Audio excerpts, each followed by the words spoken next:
The soldiers arrived first, because for them this was a job. They worked with the easy speed of a crew that had done this before.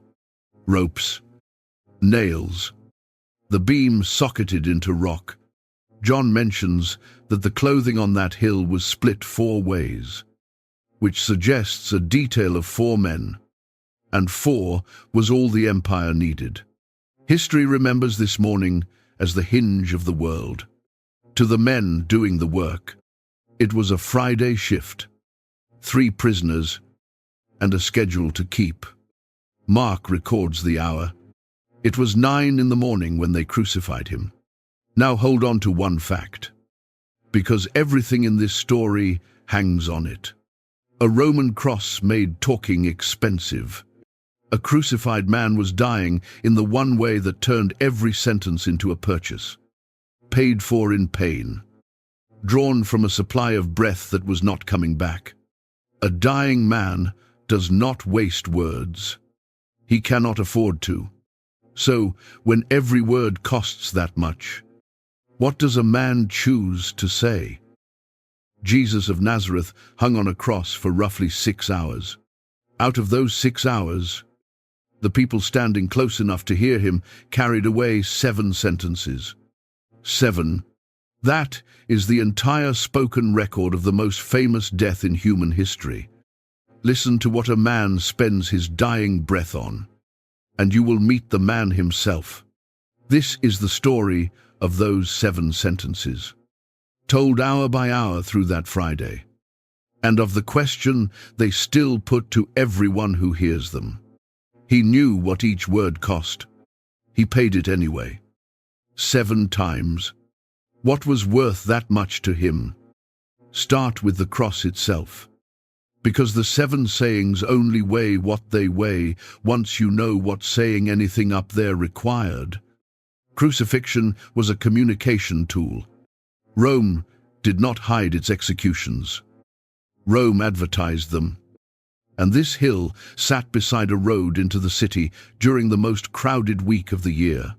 The empire reserved this death for slaves, rebels, and the lowest class of criminal, the people it wanted to make examples of.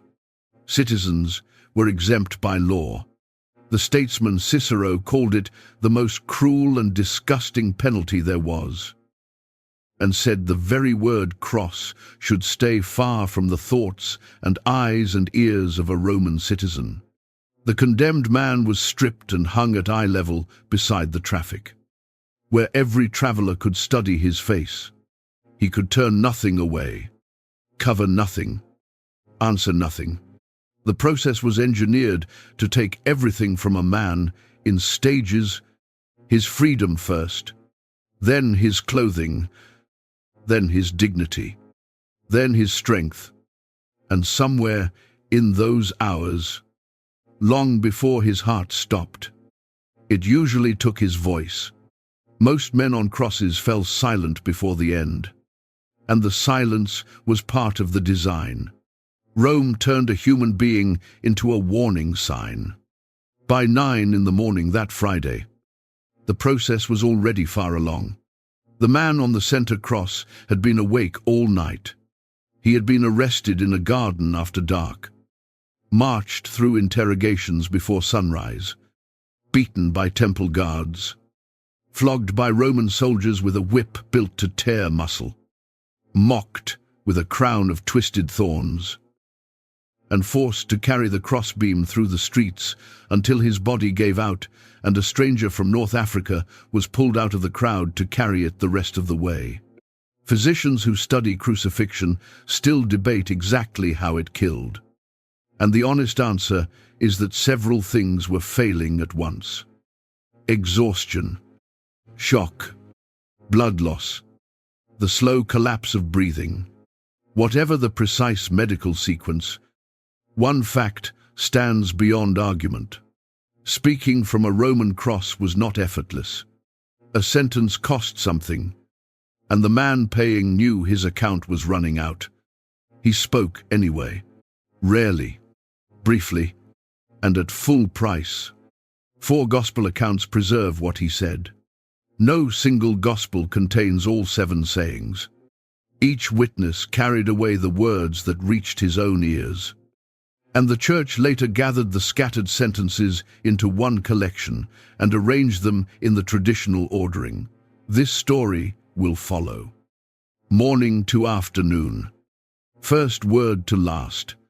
Deathbed words have carried special weight in every culture on earth, and for the same reason everywhere.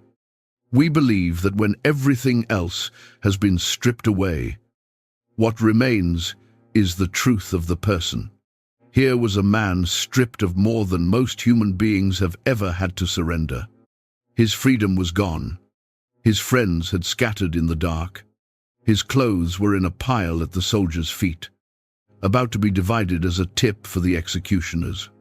His reputation was being shredded in real time by a jeering crowd, and his body was failing on a schedule the men below him could read like a clock. Every reason to perform, to impress, to persuade, had been nailed up along with him. If ever a man had earned the right to spend his last breath on himself, on his own pain, his own innocence, his own defense, it was this man, on this hill. The first sentence anyone heard from the center cross was not about him at all. It was about the men holding the hammers. Start with the hands.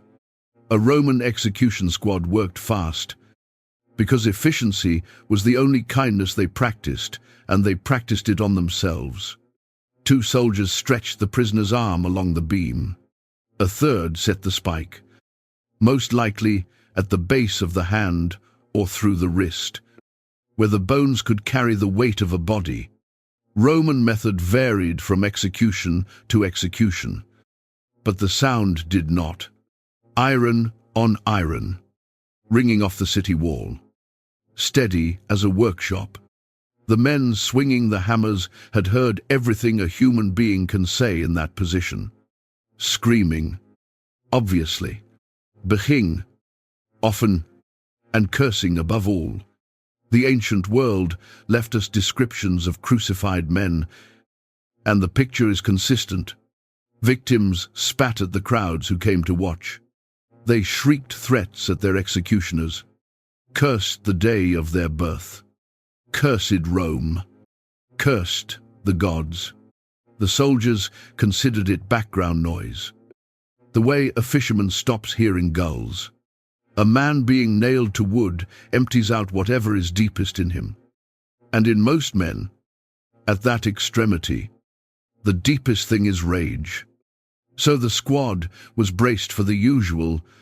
What came out of the man under their hammers was this: Father, forgive them, for they do not know what they are doing. Luke preserves the sentence, and in the original language he preserves something extra, a small grammatical signal that changes the whole scene. The verb form Luke chose describes ongoing action, something continued or repeated, and the most natural reading is that Jesus kept saying it, which means this was probably never one composed statement, delivered for the record. It was the sentence that kept surfacing. The hammer fell, and he said it. They raised the beam and dropped it into its socket, jolting every wound at once. And he said it again. Under enough pressure, whatever fills a vessel is what spills out of it. Where other men leaked curses, this man leaked intercession. The prayer itself deserves a slow look, because the most important word in it is the first one. He had forgiven people directly before. He had said, "Your sins are forgiven," to a paralyzed man in Capernaum and to a weeping woman at a Pharisee's dinner table. And both times it nearly got him killed, because his enemies understood exactly what he was claiming. He could have said it here. Instead, the sentence goes upward, over the heads of the soldiers, past the crowd, out of the scene entirely. Father, forgive them. A petition, filed with a judge, on behalf of the guilty. While the crime was still in progress, the victim had taken up the defense. The men with the hammers were not even the audience. The people on that hill only overheard the first of the 7 last words, because it was aimed at no human ear. It was one half of a conversation that had been running his whole life. The same voice that had prayed in a garden a few hours earlier, still talking to the same Father. Now, from the worst place on earth, and the reach of the little word, them, is quietly staggering. Who exactly did not know what they were doing? The soldiers, most obviously. To them, this was prisoner 3 of 3. Another rebel from the hill country. A stranger they had met an hour ago. But the sentence refuses to stop at the soldiers. The pilgrims drifting over from the road did not know what they were watching. The religious leaders had convinced themselves so completely that they were protecting the nation from a fraud that they would sleep well all week. Even the governor who signed the order had shrugged the case away as local politics. Draw the circle of ignorance around that hill and it keeps widening. Rank after rank of the people destroying him. And the prayer names none of them and excludes none of them. Them, a net thrown over the whole scene. One honest footnote belongs here. Told plainly, some of the earliest surviving manuscripts of Luke's Gospel do not contain this verse. And scholars have discussed that gap for a long time. The saying was known and quoted very early in the church's life. And the portrait it paints matches everything else. Luke shows us about Jesus, who taught his followers to pray for the people who mistreated them and then hung on a cross, doing exactly that. The line has stood in the church's memory of that morning from the beginning. But a story like this one does not need to hide anything to hold its weight. And now you know the discussion exists. What no one disputes is what happened to the sentence afterward. Within a generation, a follower of this man named Stephen was dragged out of Jerusalem and stoned. And the last words out of his mouth were, "Lord, do not hold this sin against them." The prayer from the cross had already become a pattern, and it has echoed ever since. In martyrs' cells and hospital rooms and truth commissions, mercy running uphill against the full current of human nature. On the hill itself, that morning, the words seemed to land on nothing. The soldiers finished the work, settled onto the ground to wait out the deaths, and passed the time dividing the clothing of the condemned, which was their legal right. For the man on the center cross they gambled, throwing dice for a seamless tunic at the foot of the prayer that had just covered them. The religious leaders arrived to inspect the scene and began calling up their taunts. He saved others. Let him save himself. The sun climbed. The prayer appeared to have changed no one. Appeared to, because the center cross had neighbors. 2 other men were dying that morning, one on each side, close enough to hear every word from the middle. Rome saved crucifixion for its most serious offenders. And the word Matthew and Mark use for these 2 suggests bandits or armed insurgents. Violent men at the end of the road, that violence usually ends on. They had no reason to care about the prisoner between them.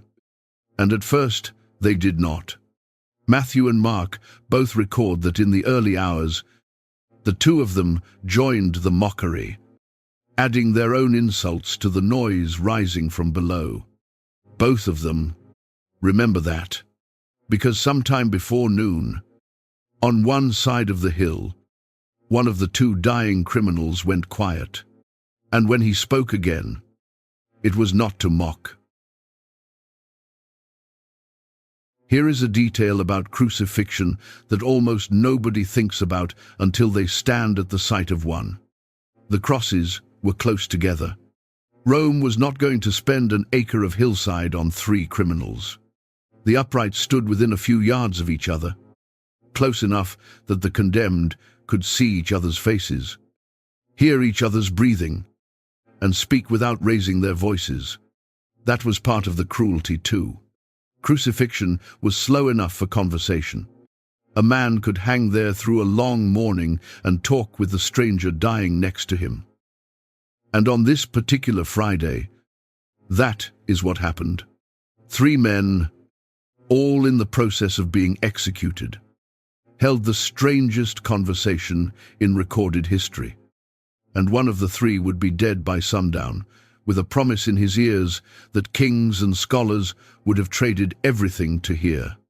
We know almost nothing about the 2 men on the outside crosses. The Gospels spend no ink on their names, their crimes, or their histories. And this story will respect that silence rather than invent biographies for them. What the text does give us is a word. Matthew and Mark call them lestai, a term Rome applied to bandits and armed insurgents, men of violence. At the end of the road, that violence usually ends on petty thieves did not get crosses. Whatever these 2 had done, Rome considered it worth the maximum penalty in its inventory. And one of them was about to admit, out loud, that by the standards of his world, the sentence was fair. At first, remember, the 2 of them were united. Matthew and Mark are clear that in the early hours, both criminals joined the mockery, throwing their own insults toward the center cross. It made a bitter kind of sense. Misery looks for a target, and the man in the middle was the only one on that hill in worse standing than they were. The one with the mocking sign over his head. The one the whole crowd had turned out to jeer. Kicking downward is the oldest pain relief in the world. Then Luke picks up the scene later in the morning, and the arithmetic has changed. Now, only one of the criminals is still hurling abuse. "Aren't you the Messiah?" he sneers. "Save yourself. And us." Even his mockery has a request buried in it.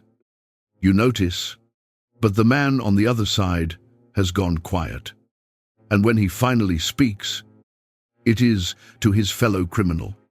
And there is a new voice in his mouth. "Don't you fear God?" he says.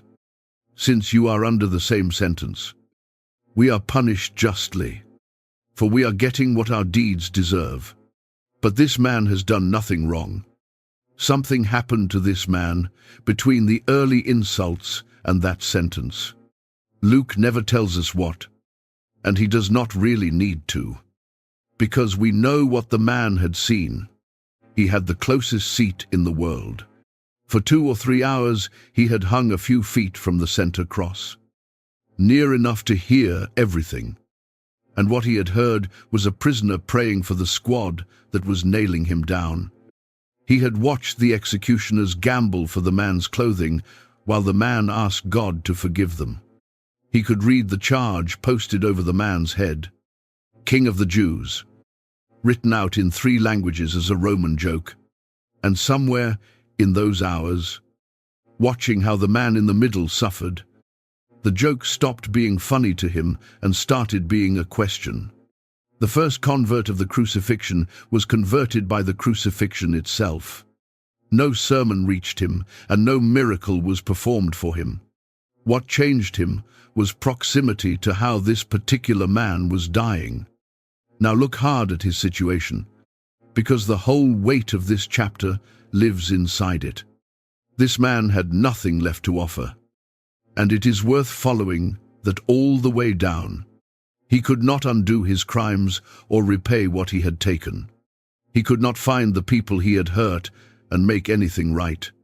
He could not turn over a new leaf, because he had run out of leaves. His life expectancy was measured in hours, and he knew it. He could not even manage the basic gestures of religion. Kneeling was impossible. Lifting his hands in prayer was impossible, because his hands were nailed to a beam. Every currency a person might bring to God, good works, changed behavior, years of devotion, sacrifice at the temple, All of it now sat permanently out of his reach. Strip a human being down to absolute spiritual bankruptcy, and this is what it looks like. A man with a past he cannot fix, a future he does not have, and hands he cannot fold. One thing was still in his power. He could turn his head. The request he makes with that last freedom is the humblest sentence in the Gospels. Jesus, remember me when you come into your kingdom. Measure how small that ask is. He skips rescue, skips survival, skips relief from pain, skips paradise itself, and asks for the one thing a forgotten man at the bottom of the world could still imagine wanting: to be remembered. It is the wish of a man who assumes he is about to disappear and hopes only that his name might survive somewhere in a kingly memory. And underneath its smallness, if you listen closely, it is an act of astonishing faith. He is speaking to a man dying on the cross next to him. A man in the exact same helpless ruin he is in, and he calls that man a king with a kingdom still ahead of him. Everyone else on the hill that morning looked at the center cross and saw the end of the story of Jesus. The dying criminal is the only person in the entire crucifixion account who talks as if the man in the middle has a future. And the man in the middle turns his head and spends some of his costly breath and gives the beggar more than the beggar dared to request. Truly, I tell you, today you will be with me in paradise. Take the sentence apart slowly, because every piece of it outruns the request. The criminal asked to be remembered at some unknown future time. Whenever the kingdom came, Jesus answers with a schedule. Today, before the sun goes down on the worst day of your life, the criminal asked for a place in a royal memory. Jesus gives him a place at a royal side. With me, where I am, you will be in person, in company. And the criminal had spoken upward. A condemned man petitioning a king. The answer comes back level. You and me. Two men leaving this hill together. The church has understood the sentence this way from its earliest days, as a direct assurance of presence with Jesus on the very day of their deaths. A dying man asked for a scrap of remembrance and was handed a companion. Here is the fact to carry out of this scene. Across 6 hours on the cross, Jesus made exactly one promise to one individual about that individual's eternal destiny. He never did it for a disciple. He never did it for his own mother. He did it once, and the entire supply went to a violent criminal under a just death sentence. A man who had been insulting him a few hours earlier. A man whose only qualification was that he turned his head toward the right person before the light ran out. The first human being personally assured of paradise by Jesus Christ was a convicted felon who never attended a day of church, never gave a coin, never repaired a single line of his record, and arrived at the gates carrying nothing but a promise. The old preachers used to say that one dying thief was saved so that no one need despair, and only one, so that no one would presume. The hill held both of them. Remember, 2 men, the same distance from the same dying king, hearing the same words with the same ears. One turned his head. The record never says the other one did. By now, the sun was climbing toward its height, and the man on the center cross had spent his first 2 sayings on his executioners and on a stranger. Then his eyes came down from the crowd and the mockers and the dice players, and found a small knot of people standing closer to the cross than fear usually lets anyone stand. Most of them were women. One of them had known him longer than anyone alive. She had been there before any of it, before the crowds, before the miracles. before the name of Jesus meant anything to anyone outside Nazareth. And she was there now, at the end, close enough for a dying man to speak to her without shouting. His mother was watching him die, and he had something he needed to say to her. John's Gospel pauses in the middle of the crucifixion to give us a list of names. And the list is its own small act of courage. Near the cross of Jesus stood his mother's sister, Mary, the wife of Clopas, and Mary Magdalene. And beside them, the disciple whom Jesus loved. The young man tradition has long identified as John. The memory standing behind this gospel, a handful of women and one man, standing near a Roman cross, in public, in daylight. Understand what that standing cost. A crucifixion site was a place of armed soldiers and hostile crowds, and everyone present knew that Rome watched the friends of condemned rebels with professional interest. Attaching yourself to a man being executed for claiming a crown was a public statement, and it carried real risk, which is exactly why the rest of the disciples were somewhere else that morning. The men who had promised at supper the night before to die with him had scattered when the swords came out, and most of them stayed scattered. The people who walked through that fear and planted themselves at the foot of the cross, close enough to hear a failing voice, were mostly women, led by a mother who was not going to let her son die looking at strangers. Nobody had to explain to that generation what Mary was standing inside of. An old man named Simeon had held her infant son in the temple 33 years earlier and told her, along with his blessing, that a sword would pierce her own soul. Every mother who has ever kept vigil over a suffering child knows the blade he meant. She had carried this son, raised him, fed him, taught him to walk in a Nazareth courtyard, and now she stood watching Rome take him apart. Unable to touch him, unable to help, close enough to see everything. The Gospels record no words from her on that hill. She simply stood. Sometimes that is the entire vocabulary of love. And it was enough. Jesus saw her, in the middle of everything the cross was doing to him. His eyes found his mother's face, and then the face of the young disciple beside her. And he gathered his breath and spent the third saying on the two of them, "Woman, behold your son." And to the disciple, "Behold your mother." Two short sentences, one to each of them, like two stitches pulling two lives together. And to hear what the sentences were actually doing, you need one piece of background about the world Mary lived in. A woman in first-century Judea lived her life inside a structure of male protection. First, her father's household, then her husband's, then her son's. This was survival, not merely custom. A widow without a son to shelter her could be left with no reliable standing, no income, and no security. And the scriptures ring from end to end with commands to protect widows, precisely because their position was so exposed. Joseph is absent from this scene. Absent, in fact, from the entire adult ministry of Jesus.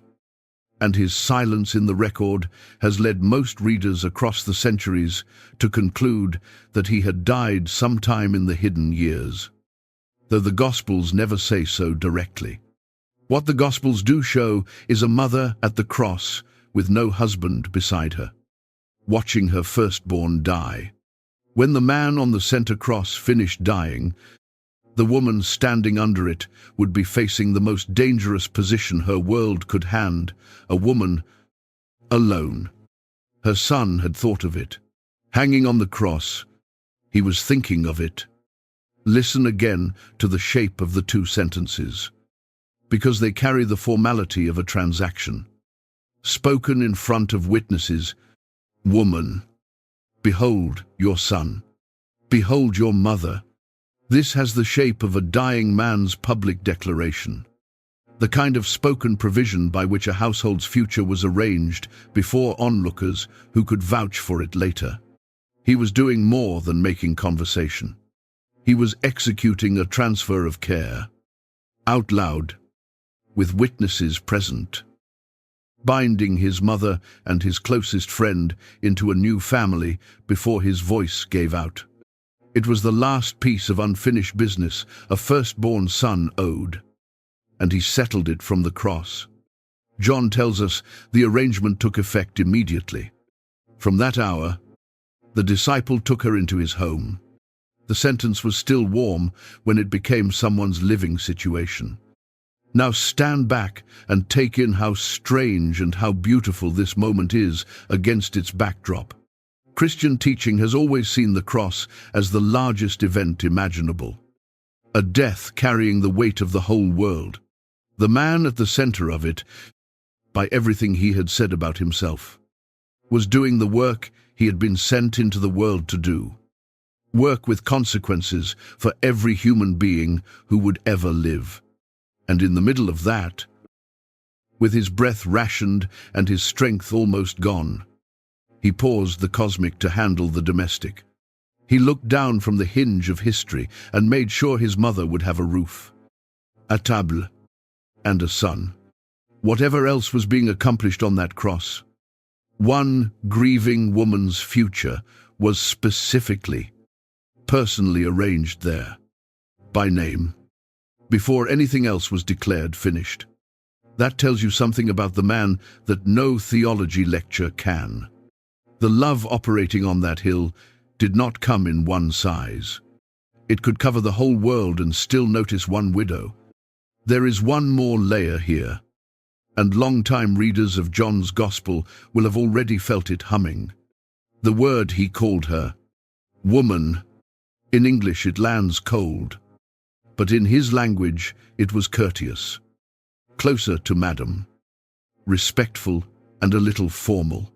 What makes it remarkable is where John places it.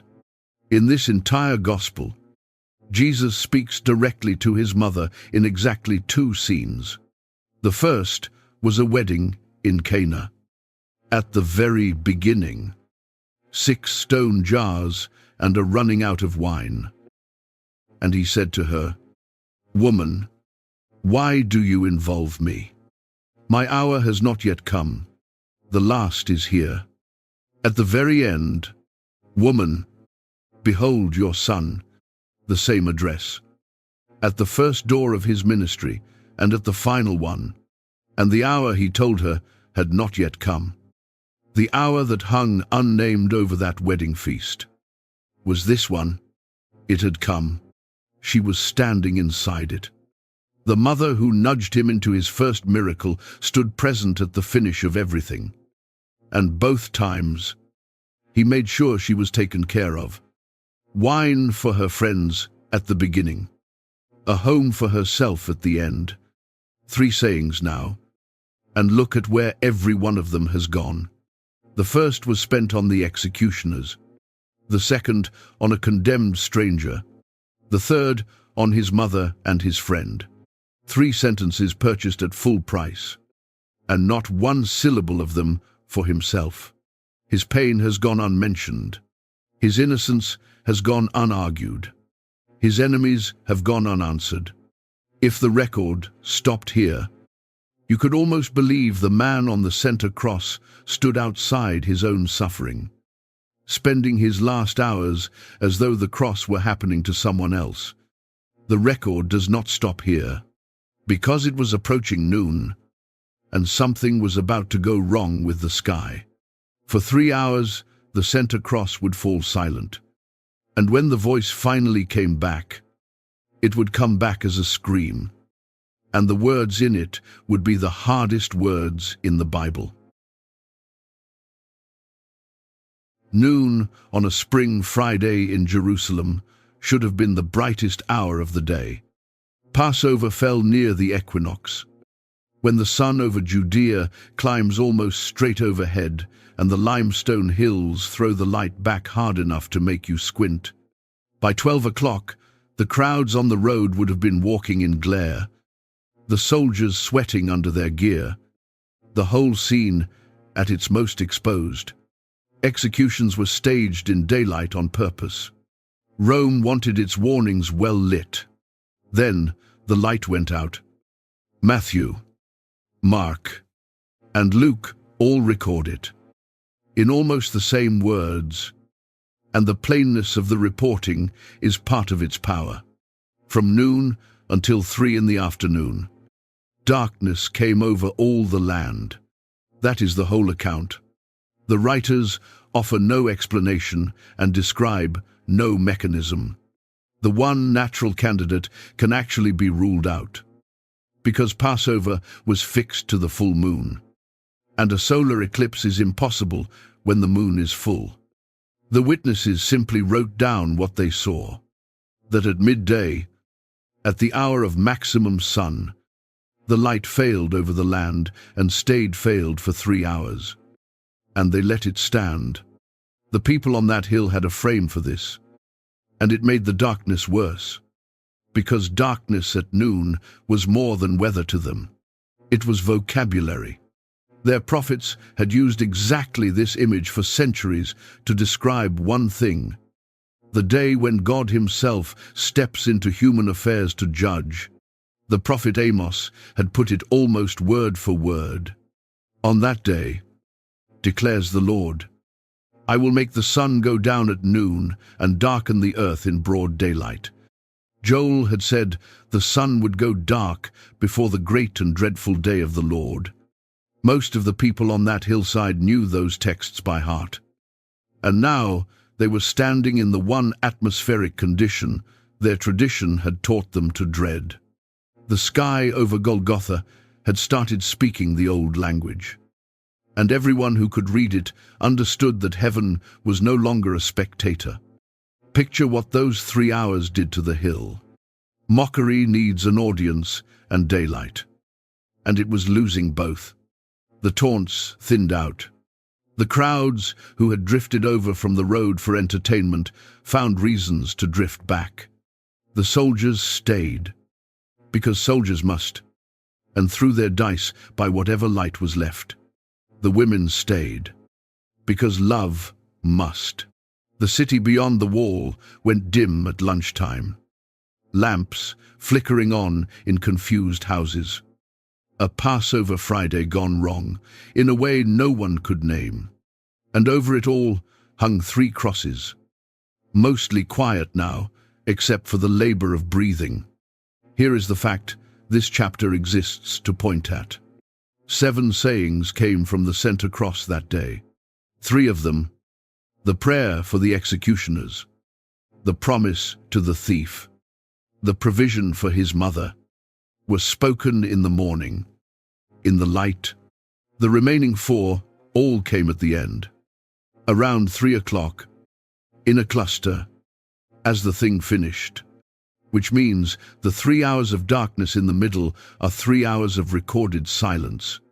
From the entire span of the dark, the record preserves nothing from the center cross at all. The morning voice had been so generous. It had covered soldiers, a criminal, a widow. Then the dark came down, and the voice stopped. What was happening in him through those hours? No honest storyteller will pretend to know. The Gospels keep that door closed, and this story will leave it closed. The record gives us only the outside. A dark sky, a quiet hill, a dying man laboring for air, hour after hour. In a blackness his own scriptures reserved for the judgment of God. Whatever was happening inside the silence, it was building towards speech, because at about 3 in the afternoon, the 9th hour, by their counting, the silence broke all at once. The voice came back, and it came back at full force. Matthew and Mark both say Jesus cried out in a loud voice, a shout. torn out of the dark with the last real strength he had. And the sentence inside that shout is unlike anything else he ever said. It is the only saying of the 7 that 2 Gospels record. And both of them do something at this moment that they do almost nowhere else. Before translating the words for their readers, they preserve the actual sounds, the raw syllables of his own tongue, as if the people who heard that cry could never afterward report it in any other form. What came out of the darkness was a question, aimed at God. The sound came first, before anyone could pass the meaning. And the Gospels give us the sound. Matthew spells it Eli, Eli, lema sabachthani. Mark spells it Eloi, Eloi, lema sabachthani. 2 writers, working in Greek for readers across the Roman world. Both stop translating at this one moment and write out the Semitic syllables phonetically. And the 2 spellings do not quite match, far from being a problem. That small mismatch is a fingerprint. 2 streams of memory preserved the same scream, each shaped by the ears it passed through. The way 2 people who stood at the same accident will repeat the same shout with slightly different vowels. Writers do this for one reason. Somebody could not forget the sound. Meaning can be translated. A scream is quoted. Then both writers add what the syllables mean. My God, my God, why have you forsaken me? The text even shows us the sound being misheard in real time. Some of the bystanders, catching the first word, thought he was calling for Elijah, the ancient prophet whose return was expected before the end of days. And a small, confused flurry ran through the crowd. Listen, he is calling Elijah. Wait, let us see if Elijah comes to take him down. That mishearing is another fingerprint of reality. Invented speeches arrive clean. Real shouts from real dying men, through ruined lips to a crowd standing in the dark, arrive garbled at the edges. And the record kept the garble. Now the words themselves, take them slowly, because there is no floor under them. My God, why have you forsaken me? To feel the full weight, you have to hear it against everything that came before. Across all 4 Gospels, in every recorded prayer of his life, Jesus addressed God one way. Father, alone on mountainsides at night. Father, at the tomb of Lazarus. Father, in the garden the night before, sweating in dread. Even then, Father, take this cup from me. The word was his signature. An intimacy with God so habitual that it scandalized his enemies. 3 years of public life, and the pattern never broke once. Here, at the 9th hour, it breaks. For the only time in any gospel, the prayer opens with, My God. The address of intimacy is gone, and in its place stands the address of distance. And hanging off the end of it is a word he had never once aimed at heaven. Why? The man who had said, I and the Father are one. The man who had said, the Father has not left me alone. That man, from inside the dark, is asking God why he has been abandoned. And the Gospels place the sentence in front of us without one syllable of cushioning. Matthew and Mark, who preserve exactly one saying from the cross, chose to preserve this one, the darkest sentence in their entire story, the Son asking the Father why he is gone. Sit in that for a moment. The way the first hearers had to. Whatever this cry is, the men who loved him thought you needed to hear it. And then, once you have let it be as dark as it actually is. There is a second thing to know about those words, because the scripture literate people on that hill knew it instantly. It does not cancel the darkness. It deepens the mystery. The sentence is a quotation. My God, why have you forsaken me?" is the opening line of the 22nd Psalm. An old song of David, and one of the most familiar texts in the Jewish world. Their tradition had a particular way of using psalms that our world has mostly lost.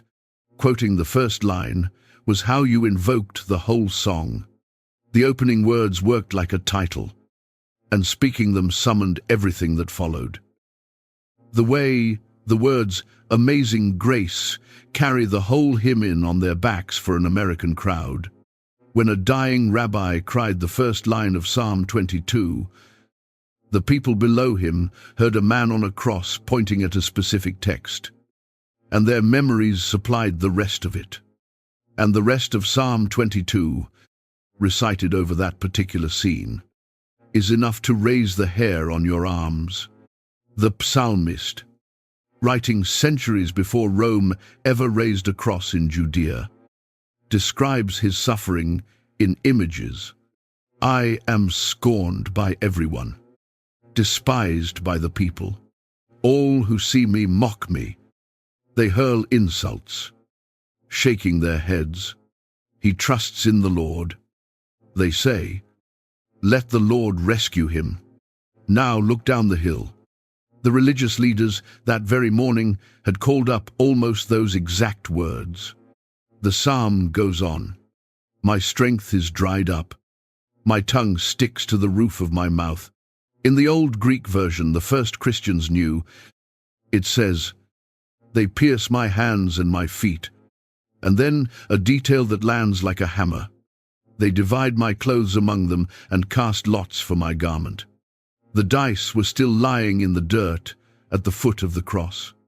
Line after line. The ancient song reads like a dispatch from that hillside, and the psalm does not end in the pit where it begins. Somewhere past its midpoint the song turns, the way a road turns, and the abandoned man begins to speak of rescue, of praising God in the great assembly, of a day when all the ends of the earth will remember and turn to the Lord. And the closing line lands on a note of completion, declaring that God has done it, that the work is finished. Hold on to that final phrase. It is going to matter very soon. So now you have both layers in your hands, the raw scream and the ancient song. And here is where this story has to be more honest than most tellings of it. Some tellings grab the song and use it to smother the scream. He was only quoting scripture. They say, only pointing to a psalm with a happy ending. So he never actually felt forsaken at all. That reading costs too much, because it turns the loudest cry of the crucifixion into a literature reference. And no man shouts a footnote with his last strength. The scream was real. Other tellings grab the scream alone and build an entire theology of rupture on it. The Father turning his back, heaven slamming shut, the Trinity torn down the middle. The text never says any of that either. It gives us the question and withholds the mechanics. And where the record is silent, this story will hold its tongue. What the record does allow us to say is this. The cry and the psalm fit together. A man raised on the scriptures, dying in the dark, reached for words to carry the worst experience a soul can have. And the words he found were prayer, because look at what the sentence still is. Even at the absolute floor of the story, it has an address. My God, he says, and then says it again. My God. The possessive survives the abandonment. Whatever had been withdrawn, the claim had not been And why is a question you only ask someone you still believe is listening.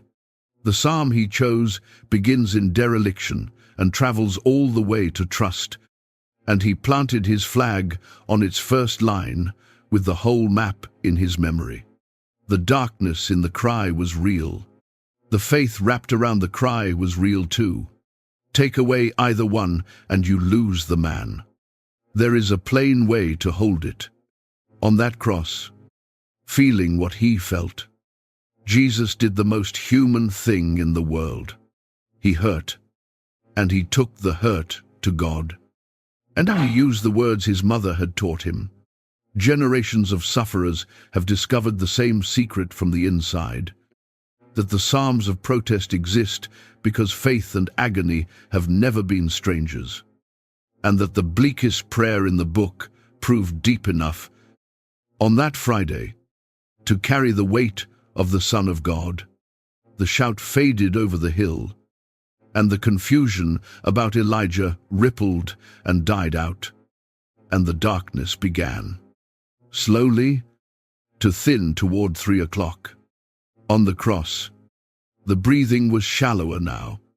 The end was minutes away, and the man at the center knew it. With a clarity the Gospels are about to make startling, because the next thing he said was small, almost domestic. 2 syllables in his language, 1 word in Greek, the shortest of all 7 sayings, and in some ways the most human sentence God ever spoke. After the greatest cry came the smallest request. He was thirsty. Start with the jar, because John does. A vessel of sour wine was sitting near the foot of the crosses, and the detail is so ordinary it is easy to read right past. It should stop you instead. This was almost certainly posca, the cheap wine vinegar ration of the Roman army, cut with water, the drink of soldiers and laborers all over the empire. Officers drank better. Posca was for the men who did the sweating. And an execution detail on a long shift would have brought a supply the way a modern work crew brings a cooler, which means the only drink on that hill belonged to the executioners. Whatever mercy was about to happen at Golgotha would have to be poured out of the death squad's own canteen.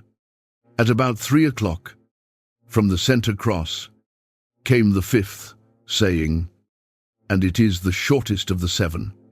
English needs 3 words for it. In John's Greek it is 1 word, dipso, I thirst. Line the 7 sayings up in order, and something becomes visible that no commentary has to point out, because the text performs it for you. The morning voice built whole sentences. Father, forgive them, for they do not know what they are doing. Truly I tell you, today you will be with me in paradise. Full clauses, spoken one after another. By late morning the sayings were shortening. Woman, behold your son. Behold your mother.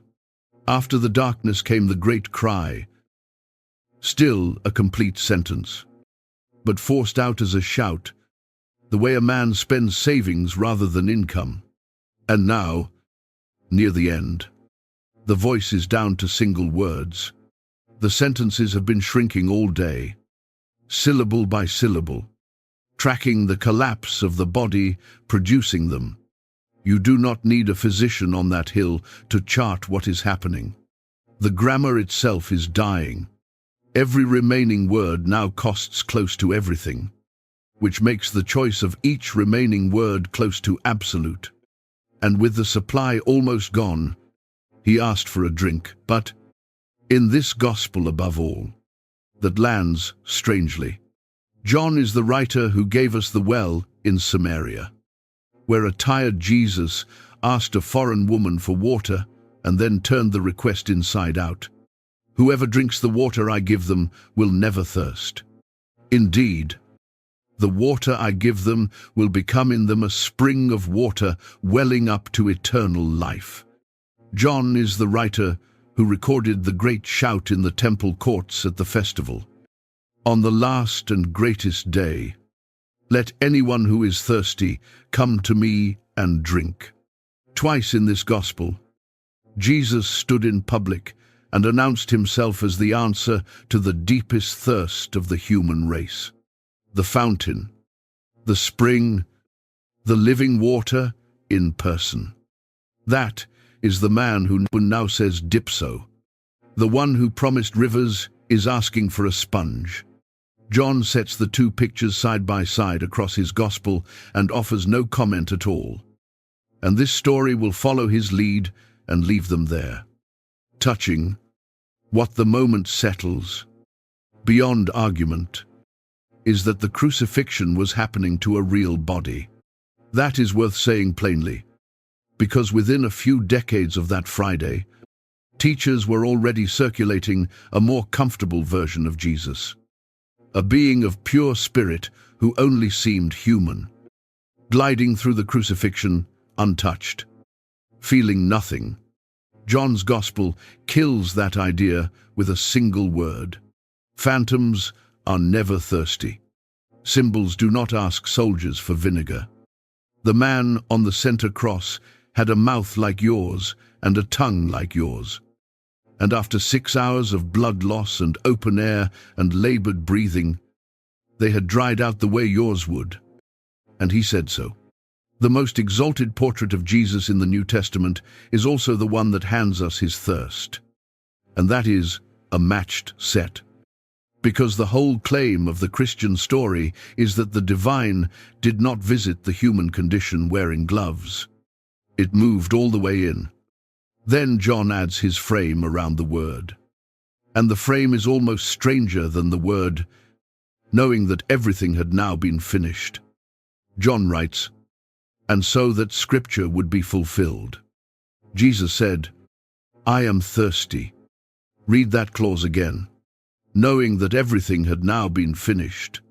In John's telling, this is a man fully aware, even now, of exactly where he stands in an assignment. The mind inside the ruined body is clear, checking the last items, conscious that the work is essentially done. And the request for a drink comes from inside that awareness, with an old scripture sounding underneath it. The 69th Psalm, another song of the righteous sufferer that the early church heard echoing all over this Friday, had said it long in advance. For my thirst they gave me vinegar to drink. Both things are fully true at once, and John holds them in one sentence. The thirst was real thirst, and the moment it was spoken, the witness standing under the cross saw an ancient text quietly come true in front of him. This gospel never asks you to choose between the body and the meaning. It nails them together. Someone moved. John never says who. A soldier, a bystander. The text leaves the hand anonymous. A sponge went into the sour wine, was fixed onto a stalk of hyssop, and was lifted the short distance to his lips, small as it is. This is the only moment in the entire record of the crucifixion that looks like kindness toward Jesus. 6 hours of mockery, gambling, and spectacle, and one sponge of cheap vinegar, raised on a branch by a nameless hand. He received it. The Gospel says he took the drink. The drink may have brought a moment of relief, and it also did something more. Watch the sequence John gives us. He knew everything was now finished. He said, I thirst. He received the wine, and when he had received it, he spoke. A man whose voice is gone cannot proclaim anything, and the next word out of his mouth was never meant to be a whisper for the front row. It was a declaration, and he meant it to be heard. Whatever else that sip of vinegar was, it became the clearing of a herald's throat. What came next was one word in Greek, the word this whole day had been building toward. A word that would need 3 words in English and would outlast the empire that built the cross. It was spoken from 1 word. That is all it was in the language John wrote in. 1 word, spoken after the sour wine, with the last clear breath of the afternoon. Tetelestai. English needs a full sentence to carry it. It is finished. And even that translation, familiar, from 2,000 years of repetition, can mislead an ear that is not paying attention. Because, in English, finished can sound like a word for defeat. We say, a man is finished when he is ruined. When the fight is over, and he lost, the Greek runs the other direction. Tetelestai comes from a verb that means to complete, to accomplish, to bring a thing all the way to its intended end. And it stands in the perfect tense, the form Greek uses for an action fully completed, with its results standing in view. A workman could say it over a commission, done and delivered. A servant could say it, returning from a task. The thing you sent me to do has been done. This is a word from the vocabulary of achievement. Preachers across the centuries have loved to add that the word shows up in the world of ancient commerce, stamped across paid accounts. A receipt word, meaning the debt is settled, and the picture is a moving one. But honesty says to hold it loosely, as an illustration rather than a proof, because the deep meaning of the word stands on its own. What Tetelestai announces, in any setting, is completion. Nothing left over, nothing outstanding. So the right question is the obvious one. What exactly was finished? The dying was still in progress. His enemies would have answered, his movement is finished. His claims are finished. And by every visible measurement, they were right. A public failure was reaching its natural end. And calling that end an accomplishment sounds like madness. Unless the man on the cross had been working from a different definition of his own life all along. And here, John's Gospel opens its files. Because this word does not appear out of nowhere at the end. It is the last note of a theme that has been playing since the beginning. Go back through this gospel and follow the thread. At a well in Samaria, when the disciples urged him to eat, he answered, "My food is to do the will of him who sent me and to finish his work." Same verb. Finishing the work was his food, the thing that sustained him.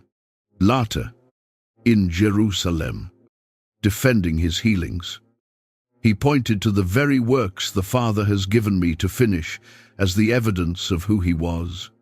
Same verb again. And on the last night of his life, hours before the arrest, John lets us overhear him praying over a meal table. And the prayer reaches ahead and claims the thing as already done. I have brought you glory on earth by finishing the work you gave me to do.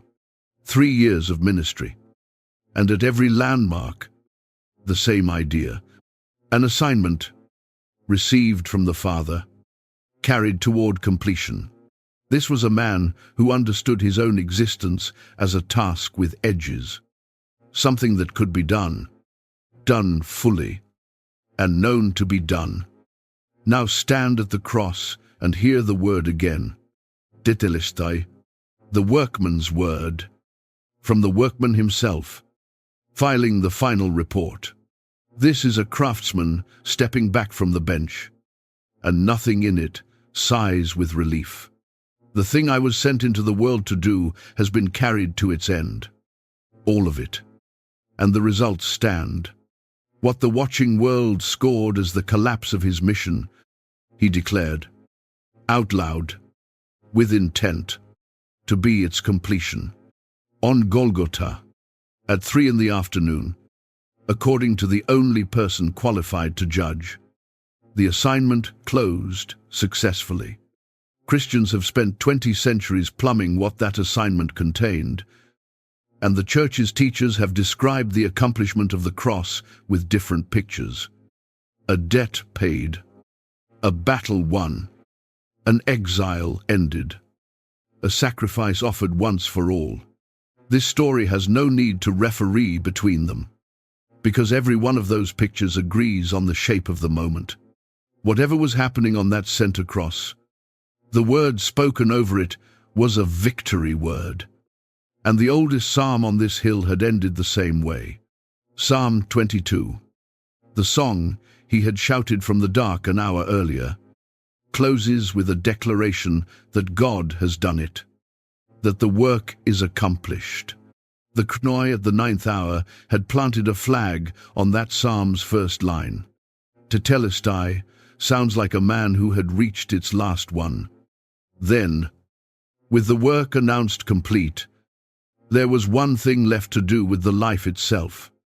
Luke records the 7th saying, and tells us it came in a loud voice, which by every rule of that Friday should have been impossible. Men, 6 hours into crucifixion, past blood loss and a night without sleep, do not project. Their voices go long before their hearts do. Yet the record insists on the volume of this final sentence. A loud cry, deliberate, strong enough to carry to the back of the hill, as if the speaker were gathering absolutely everything that remained in his body and converting it into one last spend. Father, into your hands I commit my spirit. The first word undoes an ache that has been sitting in this story since the darkness. At the 9th hour, out of the black, the address had been, my God, the only prayer of his life that did not begin with Father. Some listeners have wondered ever since whether something had broken permanently in that moment, whether the intimacy died before the man did. The 7th saying answers, Father, the old address, the signature of his entire praying life, restored and spoken with his final breath. Nothing about the 4th cry is taken back. The forsakenness was felt and voiced and stands forever in the record. But the last word of the conversation was not the cry. He went through the experience of abandonment, all the way through, and came out the far side still saying Father, and the two sentences together, the 4th and the 7th, may be the truest map of suffering faith ever drawn.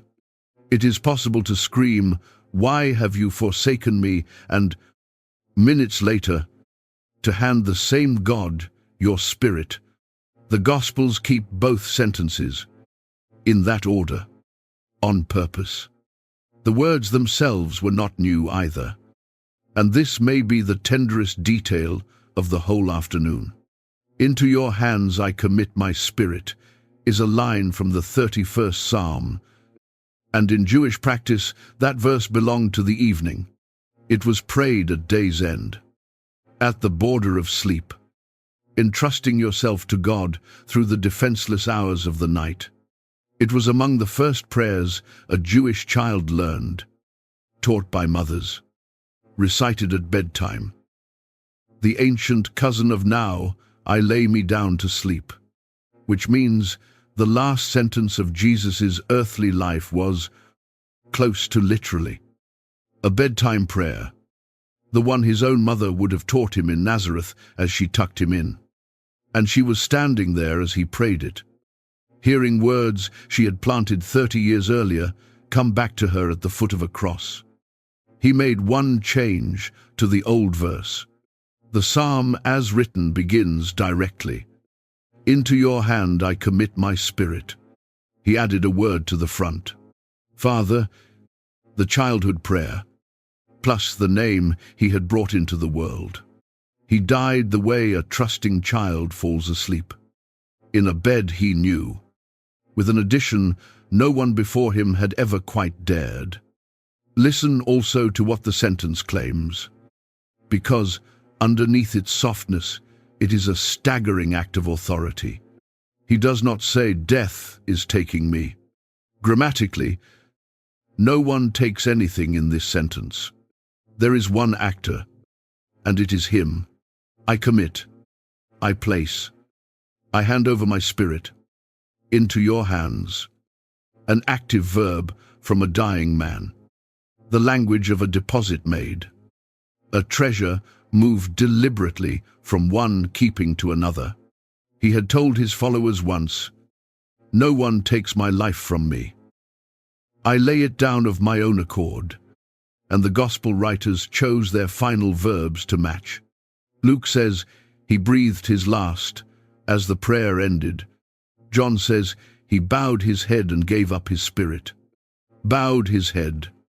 The way a man does when the work is over and the rest is earned. Rome believed it was executing him. The record reads like a man dismissing himself. On schedule. Into hands he had trusted since childhood.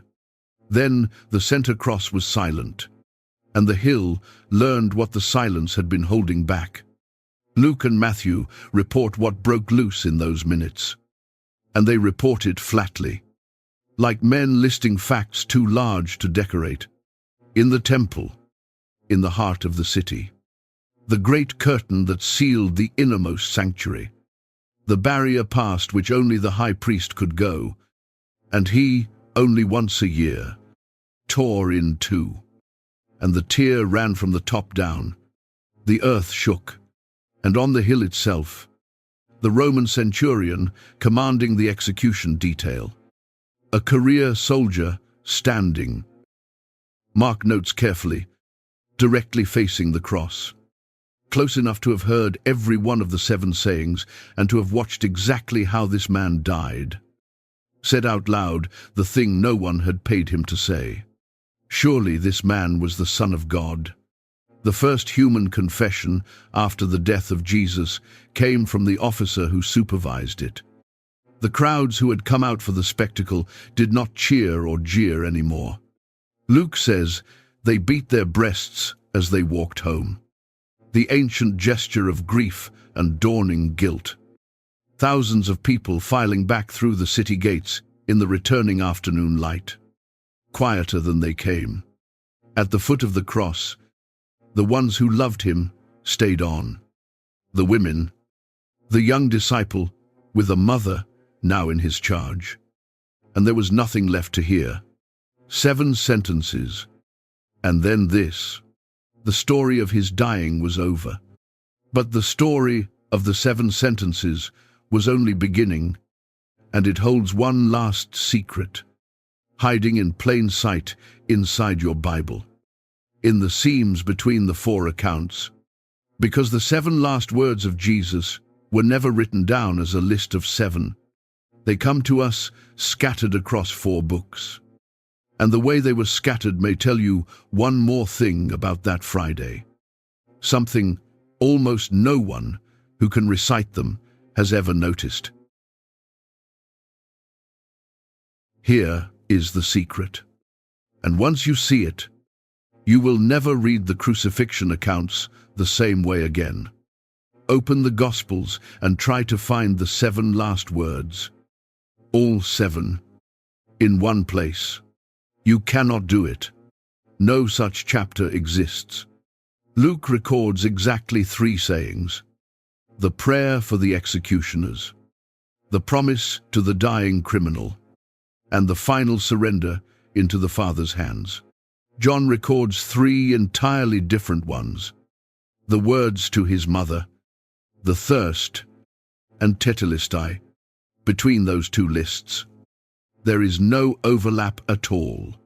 2 men wrote the story of the same 6 hours, and their records of what the dying man said do not share a single sentence. And Matthew and Mark, the other 2 accounts, preserve exactly 1 saying each, the same one. Out of everything spoken from that cross, they kept only the cry from the darkness. My God, why have you forsaken me? The hardest sentence of the day, the one a publicist would have cut first, is the only voice they give Jesus across the entire crucifixion. The 7 last words, the ones the church recites every Good Friday, the ones carved into altars and set to music by Haydn and preached in 7-part sermons across the American South every spring, were never written down as a list of 7. They are a reconstruction.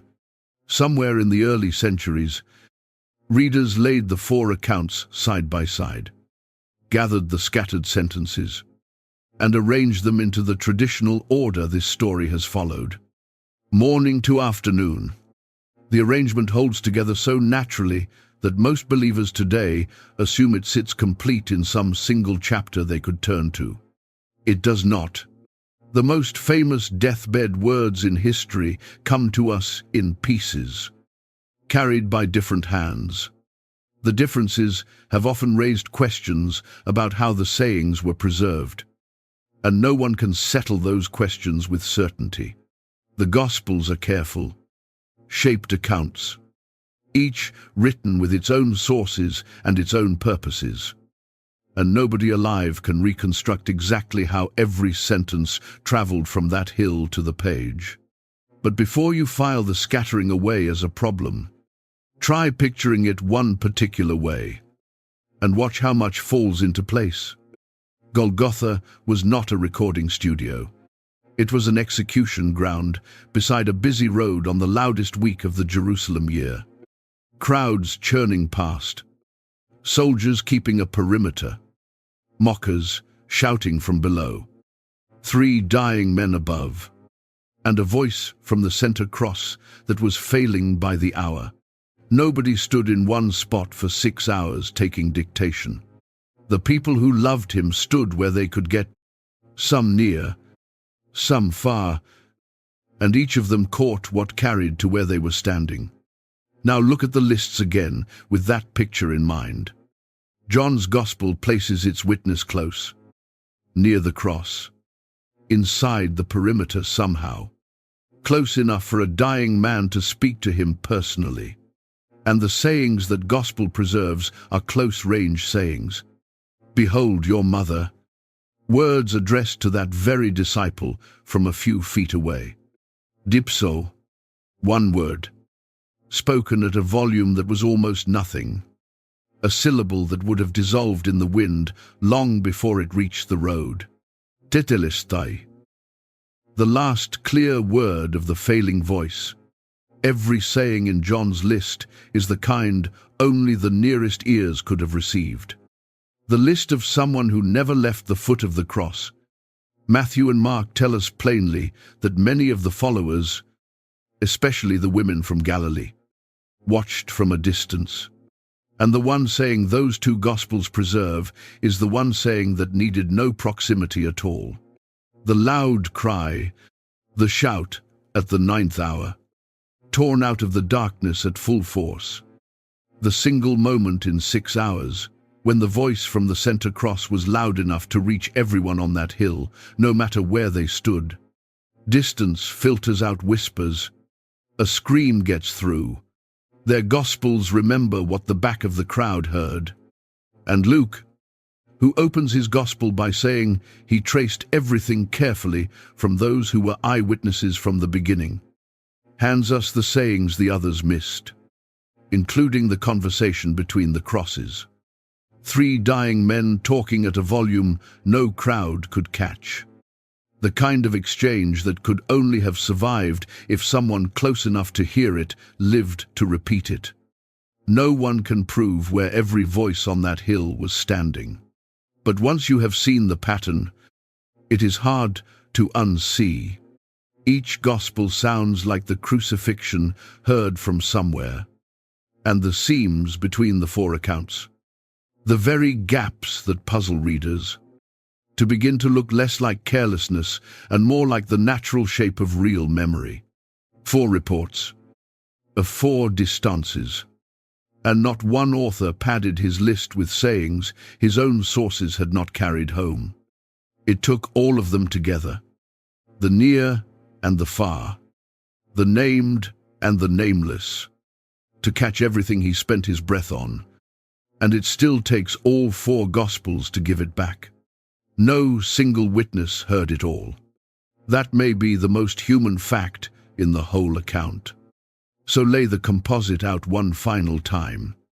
Whole, the way no one on the hill ever heard it. A prayer for the men driving the nails. A promise of paradise to a criminal with hours to live. A home arranged for a mother about to be alone. The honest scream of a soul in the dark, asking God why. One word admitting his body was failing. One word announcing his work was not. And a child's bedtime prayer with one word added to the front of it, spoken in a voice that had no business being loud. By a man handing his life back the way you return something borrowed, deliberately, into hands he trusted. 6 hours, 7 sentences. Now run the ledger, because the ledger is the story.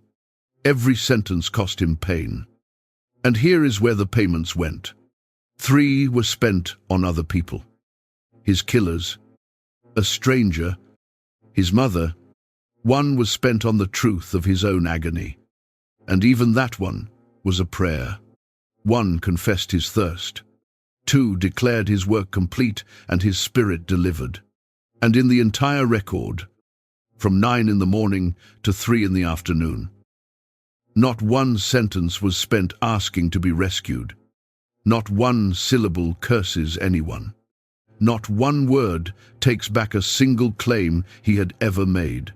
The mockers below the cross spent the day demanding he prove himself by coming down. He answered with what he chose to say while staying up. People sometimes say that dying reveals a person, that the mask comes off at the end and whatever was underneath finally shows. The Friday record is what showed, when everything a man can lose had been taken from him. Freedom, friends, clothing, reputation, strength, and finally, breath itself. What came out of him under the ultimate pressure, sentence by costly sentence, was forgiveness. Welcome, provision, honesty, humanity, completion, and trust. The words were never performed for history. Half of them were nearly too quiet for history to catch. They were simply what was in him, spilling out under the weight, overheard by whoever stood close enough. And the ones who stood closest spent the rest of their lives telling the world what they heard. The question this story began with has its answer now. When every word costs pain, what does a man choose to say? You have heard all 7 choices. And the question they leave behind is not whether you can recite the 7 last words. Plenty of people can do that. The question is whether you recognize the person they reveal, because a man's dying words tell you who he was. These 7 tell you who he is.